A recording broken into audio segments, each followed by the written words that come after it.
নমস্কার বন্ধুরা, কেমন আছেন? আশা করি সকলে ভালো আছেন। এই মুহূর্তের বিগ ব্রেকিং নিউজ আপনাদের সাথে শেয়ার করব।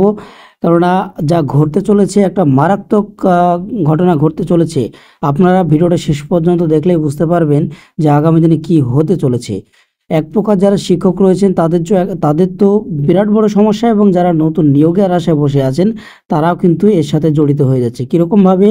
আপনারা জানেন যে 2017 সালে ফেব্রুয়ারি মাসের দিকে প্রায় প্রায় 42,000 ছেলেমেয়ে কিন্তু রিক্রুটেড হয় প্রাইমারিতে, এবং 2021 সালে নিয়োগ হয় 16,500, এবং 2023 সালে নিয়োগ হয়, অর্থাৎ এই যে 2023 বললে ভুল হবে, 2024 সালে নিয়োগ হয় 9,763 জন মতো। তো এই সমস্ত শিক্ষকের সবার চাকরি এক প্রকার বিপদের মুখে। কেন বলছি? কারণটা শুনলে আপনারা চমকে যাবেন। কেননা এক প্রকার যেমন নতুন নিয়োগের জন্য যেমন আটকে রয়েছে, এমনটা নয়, পুরো প্রসেসটা পুরো শিক্ষক নিয়োগের জন্যই কিন্তু নতুন নিয়োগগুলো কিন্তু করতে পারছে না। তার জন্য আপনাদেরকে যেটা দেখাবো সেটা একটা দেখুন।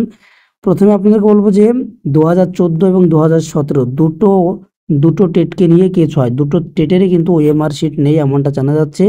সেক্ষেত্রে 2014 সালে আপনারা জানেন যে কি হয়েছে, এবং 2017 সালে আরও একটা রিসেন্ট খবর যে 2017 টেট হয়েছে সেই নিয়োগ মামলায়, সেই নিয়োগ দুর্নীতি মামলা, ওএমআর শিট ধ্বংস করা হয়েছে এমনটা বলা হচ্ছে।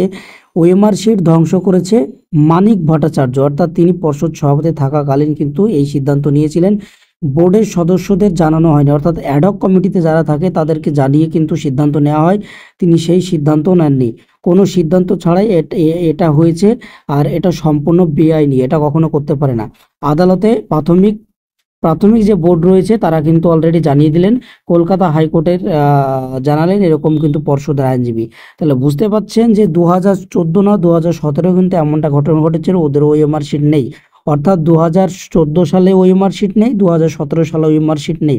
আর এইখান থেকেই কিন্তু 42,000, 16,500 এবং 9,763, যেটা বলুন না কেন, সবই কিন্তু 2014 এবং 2017 এই দুই জায়গা থেকে নিয়োগ হয়েছে। তাহলে এই দুই জায়গা থেকে নিয়োগ হলে একটা মানে এই টেট যদি বাতিল হয়ে যায় তাহলে কিন্তু একটা বিরাট রকম ধাক্কা আসছে। কেননা রাজ্যে প্রায় অনেক শিক্ষক কিন্তু, মানে 42,000-এর দিকে 16,500, আর এদিকে 10,000 মতো অনেক শিক্ষক কিন্তু চাকরিহারা হয়ে যাবেন।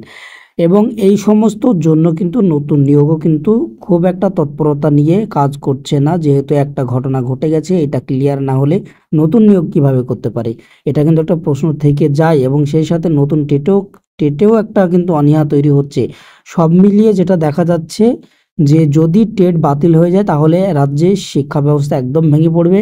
আর যদি কোনো রকমভাবে এই টেটগুলোকে সেভ করা যায় তাহলে এক প্রকার শিক্ষকরা যেমন বাঁচবেন, অন্যভাবে কিন্তু বলা যেতে পারে যারা শিক্ষক পদপ্রার্থী রয়েছেন প্রত্যেকে কিন্তু আগামী দিনে নিয়োগ পেতে চলেছেন খুব দ্রুত।